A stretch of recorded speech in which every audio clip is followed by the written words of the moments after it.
Now, me personally, it's just me. There's no way I'm not doing a quarterback sneak, HB dive, fullback dive, something like that. A just straight run with whoever. It can even be a quarterback power. You get the point. If you can stop me 4 straight times on a run up the middle from the 1 yard line, you know what I'm going to do? This right here on the opposing sideline. Rondé's over there. Salute it to him. Hey, your team's better than mine. This is the only assumption I have and can have. It is a Sartnado, which is Sarkeesian. He outsmarted himself.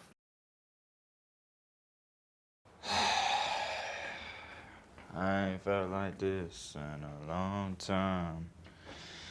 I ain't felt like this in a long time.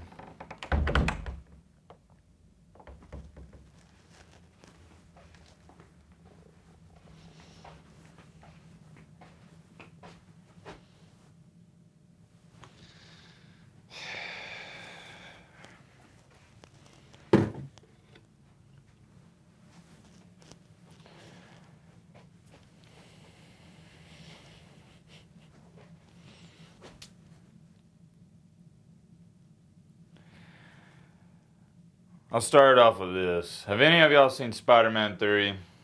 Shout out to Tobey Maguire, greatest Spider-Man of all time. You know, with the black Spider-Man where he gets that suit. I believe it's called the symbiote, to be exact. I normally just called it the black Spider-Man.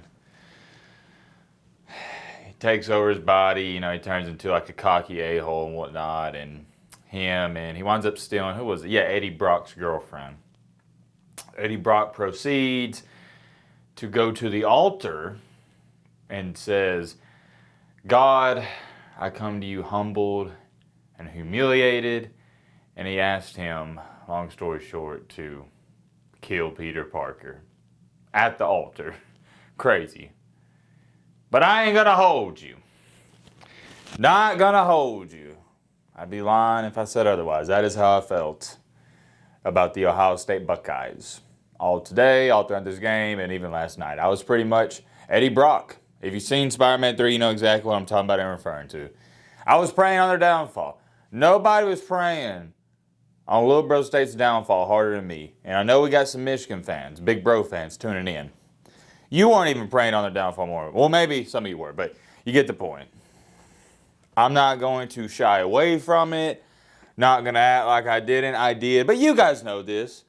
I wanted Little Bro State to lose. I did pick them to win. Hey, nice little golf clap to Matt. I went 2-0 in these games. Picked Notre Dame to win. I didn't really care who won the Notre Dame-Penn State game, honestly. 2 irrelevant teams. Picked Notre Dame to win, and I did pick Ohio State to win. So, guys, this blows my mind. Notre Dame won. I picked them to win. Made a video on the channel. Somebody tweeted at me, that's what you get for picking Penn State. What? I picked Notre Dame. That happens like all the time. People just make up. This is the not even dark side, just let me mute my phone. Sad side of social media. People just make up false narratives, write comments. They're not even true. Different conversation for a different day. We got to talk about this game. There's a lot to talk about. I was about to say we're probably going to try to make this like a 15-minute video, but you know this is going to turn into like a 25-minute video. It's a playoff game.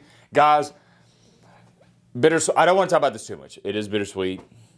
We only have one more reaction video left. So, yeah, we got to make them long because there's a lot to talk about, a lot to dissect. Before we get going, for those of you that didn't see the vlog earlier today, I've been talking about this on the channel. Your boy Matt got a major snowstorm. Snowed in.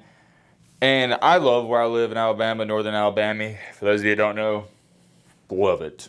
Love it, love it. But I don't know how people up north do it. I only like seeing snow. We get one major snowstorm, quote unquote major snowstorm, per year, about 4 to 8 inches, somewhere in there. Maybe get 2 to 3 on a good year. But that's all I need. One snowstorm and I'm good. Like, we just got snow today. I'm already over it. I'm kind of sick of it. Maybe I'm turning into Squidward. Maybe I'm turning into a grumpy old man. But I play in the snow one day, I'm good. That's really besides the point. I know a lot of you probably don't care about Matt's snow adventures. You're here for the football talk. We got wrong hand, the little bro, Ohio State, the Buckeyes, the Bucknuts, whatever you want to call them, versus the Longhorns, the Sarknadoes, Steve Sarkisian, by the way.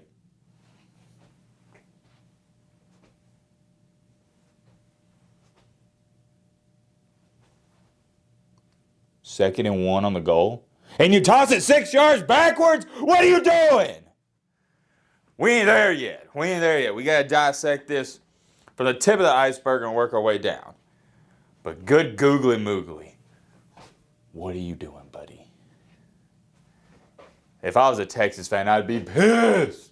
That's one of the worst play calls I've seen in not even just like college football playoff history, but of all time. I'll address that when I get there. I have a lot to say about that play.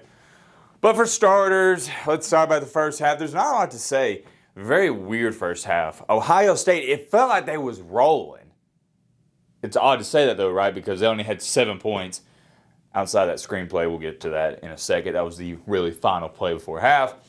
Ohio State, they're cruising. They had really not even a couple, but about 3 good drives. 2 of them though, unsportsmanlike penalty, and then I think it was a hold-in. Ruined the drives.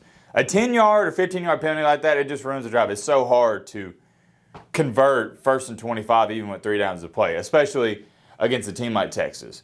But with that being said, it still felt like, for me, Ohio State had full control of this game. I never felt like in the first half, okay, Texas has control, they have momentum. That was up until they got that touchdown. They tied up 7-7. And at that point, I'm thinking, all right, you going to have 7-7, you got Little Bro State right where you want them. When does Ohio State fold like an omelet, crumble like a cookie? When the game's close in the fourth quarter. They've done it against Michigan the past 4 years. They do it all the time. And it's why I say Ryan Day, it's not that he can't, he has won a couple, but more times than not, he can't win a big game. And I will clap it up, this won't be the last time. Ryan Day, you won a big game. There's no like, oh, well, is Texas that? No, there's none of that. He won a big game. That's all I'm going to say about it. Continuing along. Oh, yeah, and by the way, I don't classify Tennessee as a big game. The Oregon one was. So that's 2 back-to-back big-time games. So let's do a nice little double clap, golf clap. Good job, Ryan Day. Good job. And y'all know that means a lot coming from me. Let's just say people think, and I talk about this all the time, people think I hate Ryan Day. I don't hate Ryan Day. He's a good guy. I just think he's a fraud of a head coach and he's overrated. That's me analyzing football. This is what a hater is. If I were to get up here and say, Ryan Day has a big nose, I hate his shoes, he's ugly, that's a hater because you're not even talking about football at that point. But when you're talking about football, it's not hating, that's my analysis, opinion. Different conversation for a different day. I don't hate Ryan Day. He's a good dude, just saying he's a little overrated. Continuing along. Like I was saying, first half, didn't really seem like Texas, more importantly, Quinn Ewers, was in a groove, but they tied up 7-7. That point in time, I'm like, all right, they good. They big chilling. But I think this is going to go down. Ohio State fans don't really understand the magnitude of this quite just yet. But for me, not an Ohio State fan, by the way, I think that Travion Henderson screenplay is going to go down as one of the most legendary plays, not just in college football playoff history, but in Ohio State football history. To me, it felt like the Alabama TJ Yeldon screen pass against LSU. If you know, you know. If you remember, you remember. There was just something about that Travion Henderson screenplay. It just feels legendary to me. I'm telling you, it feels legendary. They convert that. And by the way, I say convert that. They run it in for a touchdown. They didn't just convert a first down. Run it in for a touchdown. And it was so weird because he was at the 40-yard line and there was nobody even near him.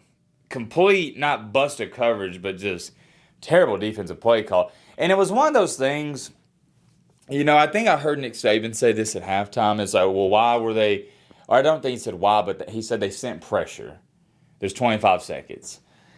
I'm not going to say like, because you can do this all day. If not Ohio State, my apologies, Texas, if they don't send pressure, they send 3, drop 8, and Will Howard throws a 25-yard dot to Jeremiah Smith over the middle, and they get in field goal range. Then we're sitting up here talking about, oh, but why didn't you send pressure? You see what I'm saying? At the end of the day, it all comes down to execution. But it was a terrible defensive call and a great offensive call. Let me explain. So they sent a corner blitz or a delayed blitz, something along those lines. Can't remember exactly what it was. I think it was actually a combination. Delayed corner blitz. Unfortunately, to the side where the screen was going. Worst case scenario, if you're the defense. Worst case scenario, and you saw what happened next. Now, it kind of goes back to what I was talking about. Did you know Ohio State was going to do a screenplay? No, because if you did, you wouldn't have sent the corner blitz from that side. But it happened. But I kind of also go back to this. As much as it sounds like I'm excusing Texas, or I'm not trying to excuse them, give credit to Ohio State. You got to know as a defensive coordinator, that is like, there's 2 go-to plays. Under a minute, you have the ball on your 20-25. Screen pass, HB draw. And on that first play, if you don't get anything, you're either kneeing it or just running it 2 or 3 straight more times.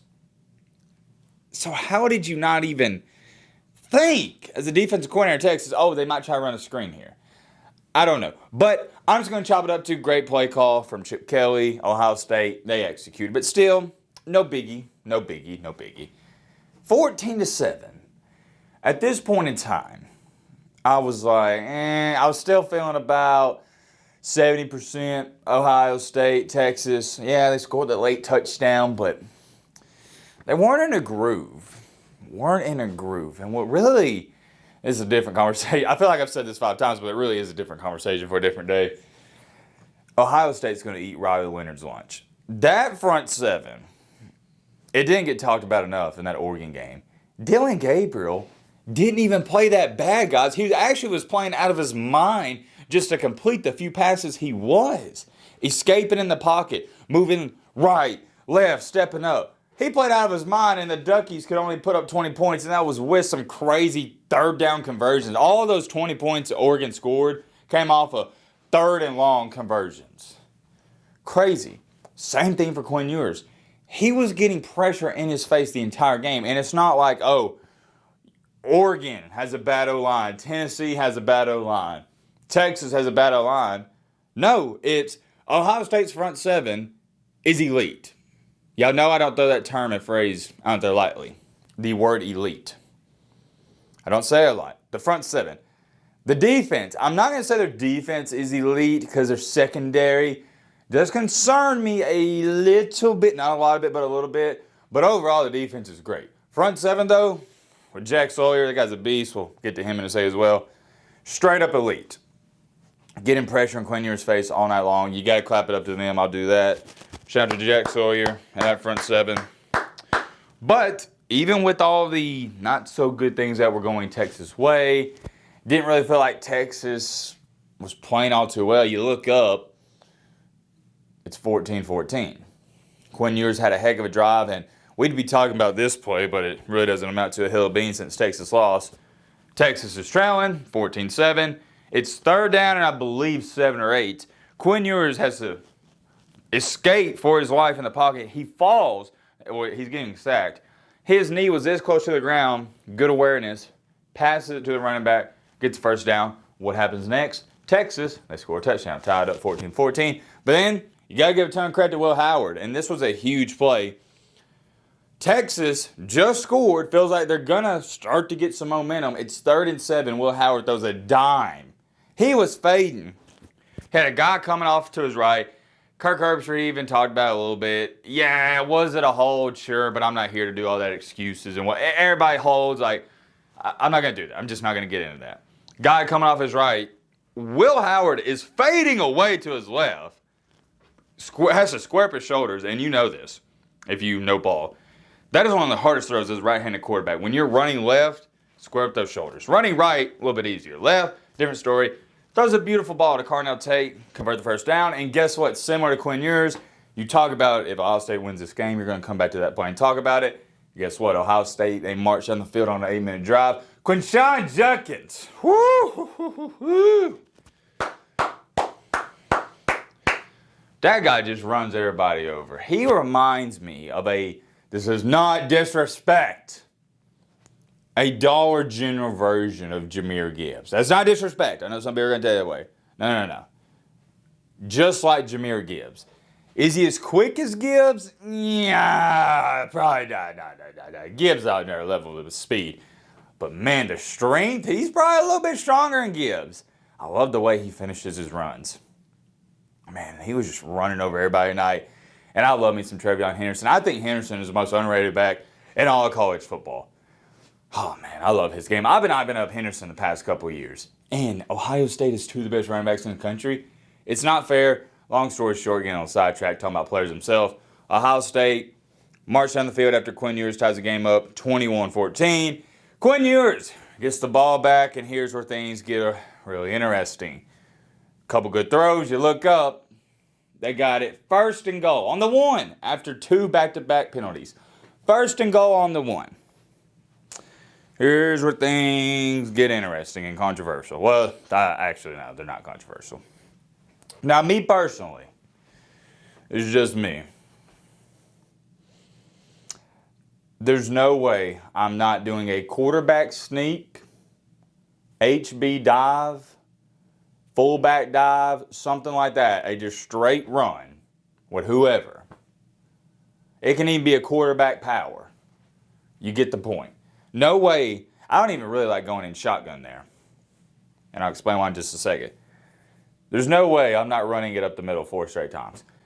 If you, especially with all those big bodies Texas has, like if it's Texas Southern, who obviously doesn't get the push that a team like Texas get, yeah, I get trying to do some gimmicky pitch play or play action, but this is Texas, man. This is big bad Texas.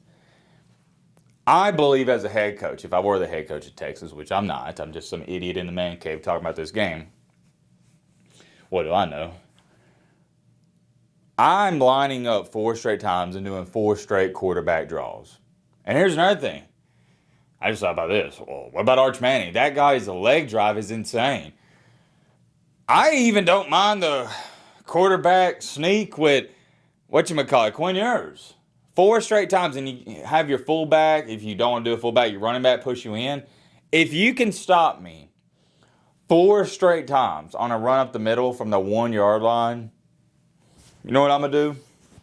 This right here. On the opposing sideline. Ryan Day's over there. Salute it to him. Hey, your team's better than mine. Your team hit the weight room harder than mine in the summer. If you can stop me 4 straight times, we're not even talking about from like the 4 or 3 yard, the 1 yard line. If we can't get 1 yard in 4 tries, we don't deserve to win the game. We don't deserve to compete for a national championship. That's my thinking. I was thinking it when they were doing it, and yeah, you know what happens next. I'd be so pissed if I was a Texas fan. You do an HB pitch. You toss the ball literally 6 yards backwards. You know what that allows? Guys like Caleb Downs, your defensive backs, to run downhill at. And that's what happened. Just stupid, idiotic play call. There's no way. I don't know exactly which call I would call, but I'd probably try the first time quarterback sneak. We don't get it, HB dive. If we don't get that, back-to-back quarterback sneaks. Or actually, I'd go quarterback sneak, first down, we don't get it. Second time, I'd try a quarterback sneak again. Third time we don't get it, I might consider doing HB dive. If it's 4th and goal and it didn't work with Quinn Ewers, I'm putting in Arch Manning. Arch Manning's like 6'5". That guy literally just hikes the ball and falls down. It's a touchdown. Like, you think I'm trying to crack a joke? I'm not. It's the same thing with Cam Newton. Why was Cam Newton so hard to stop at Auburn? Because the dude was 6'6". Cam Newton literally could fall down and it's 4 yards. Seriously. I just don't get it. And it's Steve Sarkisian. This is the only assumption I have and can have. It is a Sartnado, which is Sarkisian. He outsmarted himself. He is arguably the greatest mind on the offensive side of the ball. And when it comes to calling plays in college football. But that right there, that was just outsmarting yourself. And that's thinking too hard. Just line up under center, Put Arch Manning in there. Quinn Ewers, doesn't matter. They're both decent runners. They're both pretty big guys. It's not like you got Bryce Young back there. It's not like you got some beanpole, some skinny dude, some 5'8" dude. I think yours is like 6'2", 6'3", maybe only 6'1". But you get the point. Quarterback sneak, just run it up the middle. If they stop you 4 times, kudos to them. I just hate the pitch. And I know everybody's going to talk about it. Oh, well, Quinn Ewers, he saw it at the end. He didn't saw it at the end. His coach saw him at the end. He shouldn't even been in that predicament where he's having to throw it on 3rd and goal from, what was it, the 7 or 8 yard line. He shouldn't have been in the predicament. And on the final play, 4th and goals, Jack Sawyer stripped him. Great play by Sawyer, but it didn't matter if it was the final play. It didn't matter if he got stripped or it was a forward pass. It doesn't matter. Ohio State's getting the ball. They're going to run the clock out.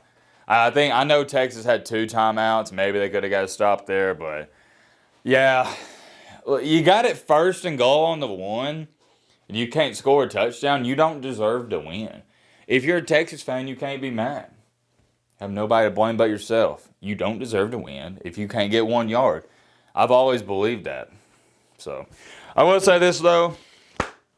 Sounds like we're just ragging on Texas. It is Texas' fault, but hey, you got to clap it up to the Ohio State defense. That's a great goal line stand, and yeah, that's all there is to be said about this game. You know what's next. Let's pull up the whiteboard. And I already know everybody's like, well, Matt, because everyone's been blowing me up on Twitter, especially during the games. By the way, if you're not following the Twitter, what are you doing? Like, we have a good time over there. Everyone tweets on me, what am I talking about? They tweet at me during the games. They call me an idiot. I call them an idiot. It's a fun time. This actually caught me by surprise, so take a listen to this. Ohio State. I'll write this up here. We'll go blue marker. They didn't even have over 100 rushing yards, which caught me by surprise. They actually didn't even get close to it. We'll go rushing up here above Howard. They had... I'm going to show you this. What kind of S was that? It's a little bit better. Oh, why'd I get so close? Almost knocked over the camera. They had 81 rushing yards. Let me double check on Texas. I believe they had 58, which is also... Oh, great, I lost it. Hold on. Leaving this in the video. Best editor on the planet.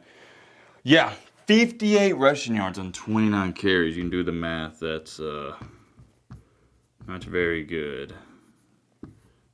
Not going to win many football games with 58 rushing yards. And that kind of attests to the point of maybe you should have ran it at the end of the game, Sarknado. But take a look at Will Howard. And I'm going to write down their QBRs in just a second as well. Let me pull those up while I'm looking at it. All right. Howard obviously played better. He did have that one not so good interception, but yours also had the 1 INT. 24 for 33. Really good. 289, 1 tutty, 1 INT. Oh, yeah, he had that big 4th and 3 conversion. Probably should have talked about that a little more, but that was great. He should have ran it in. I think he got nervous or something. I don't know. He just tripped. Probably got excited. Yours, 23 for 39. That's all right. 283. Very similar to Howard. 2 touchdowns, 1 INT. But here is the kicker. Yours had we'll go QBR. I like the QBR stat. Gives you, I think it paints a better picture. That was not good. But we'll move this down here. QBR, 69.5. So that's above average. For those of you who don't know, QBR is based on a scale of 1 to 100, 50 being average. Rounded up to 70, not bad. But here is the problem. Our buddy Howard had a QBR of 90 on the dot. That is really good. Clap it up to Howard. I thought he was going to be the best quarterback in this game. And he was, but yours really didn't play that bad, especially at the end. Got him to the 1 yard line. They're 1 yard away from tying the game up, and who knows? I honestly thought this would happen. If Texas would have scored there, Howard would have gotten nervous.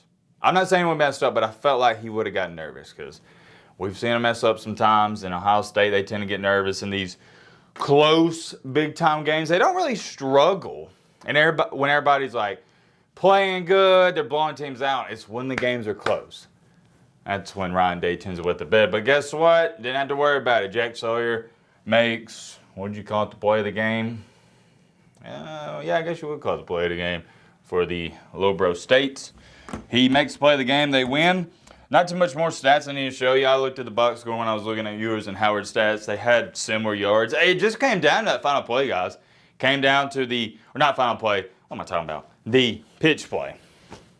That's what lost Texas the game. But yeah, that's all there is to it. I know everybody's wanting me to address the elephant in the room.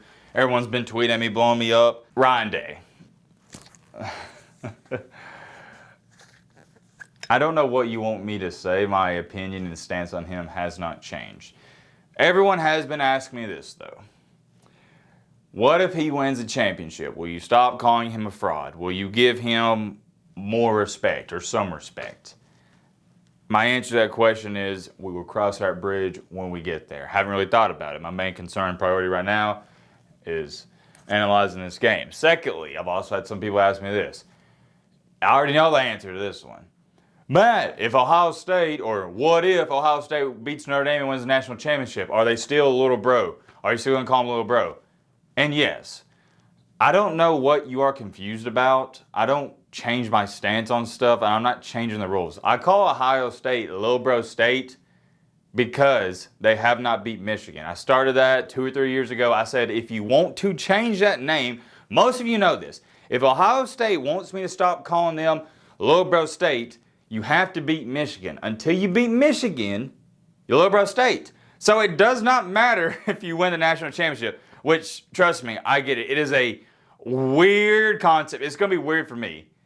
I'm going to be calling them Little Bro State, but yet, if they win the national championship, they're national champion. I get it, weird, but we don't know. I mean, they could still lose to Notre Dame. Early predictions. I ain't going to spoil that. We're going to make videos leading up into that. Let me know your thoughts down below about that. Oh, wait.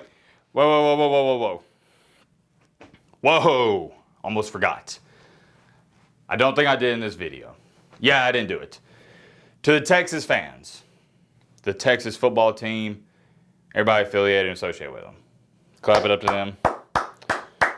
I know, extremely disappointing, and that's the second straight season you've lost in the semifinals. It's disappointing, it's heartbreaking. I've been there before as a fan. It sucks, but don't hang your heads.